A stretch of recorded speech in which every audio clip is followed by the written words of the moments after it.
1 Kings chapter 3. Solomon made a marriage alliance with Pharaoh, king of Egypt. He took Pharaoh's daughter and brought her into David's city until he had finished building his own house, Yahweh's house, and the wall around Jerusalem. However, the people sacrificed in the high places because there was not yet a house built for Yahweh's name. Solomon loved Yahweh, walking in the statutes of David his father, except that he sacrificed and burnt incense in the high places. The king went to Gibeon to sacrifice there, for that was the great high place. Solomon offered 1,000 burnt offerings on that altar. In Gibeon, Yahweh appeared to Solomon in a dream by night, and God said, "Ask for what I should give you." Solomon said, "You have shown to your servant David my father great loving kindness, because he walked before you in truth, in righteousness, and in uprightness of heart with you. You have kept for him this great loving kindness, that you have given him a son to sit on his throne. As it is today, now Yahweh my God, you have made your servant king instead of David my father. I am just a little child. I don't know how to go out or come in. Your servant is among your people, which you have chosen, a great people that can't be numbered or counted for multitude. Give your servant therefore an understanding heart to judge your people, that I may discern between good and evil. For who is able to judge this great people of yours?"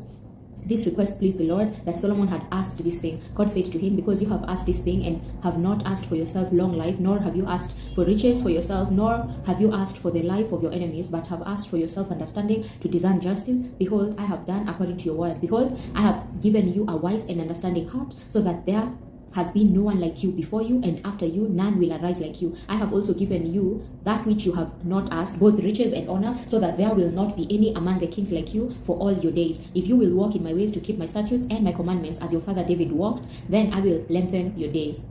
Solomon awoke, and behold, it was a dream. Then he came to Jerusalem and stood before the ark of Yahweh's covenant, and offered up burnt offerings, offered peace offerings, and made a feast for all his servants. Then 2 women who were prostitutes came to the king and stood before him. The one woman said, "Oh my lord, I and this woman dwell in one house. I delivered a child with her in the house. The that day after I delivered, this woman delivered also. We were together. There was no stranger with us in the house, just us two in the house. This woman's child died in the night because she lay on it. She arose at midnight and took my son from beside me while your servant slept, and laid it in her bosom, and laid her dead child in my bosom. When I rose in the morning to nurse my child, behold, he was dead. But when I looked at him in the morning, behold, it was not my son whom I bore." The other woman said, "No, but the living one is my son, and the dead one is your son." The first one said, "No, but the dead one is your son, and the living one is my son." They argued like this before the king. Then the king said, "One says, 'This is my son who lives, and your son is the dead.'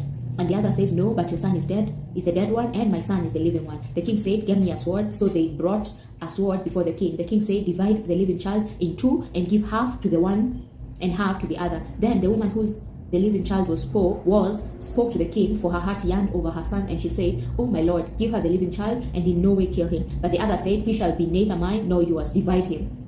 Then the king answered, 'Give the first woman the living child, and definitely do not kill him. She is his mother.' All Israel heard of the judgment which the king had judged, and they feared the king, for they saw that the wisdom of God was in him to do justice."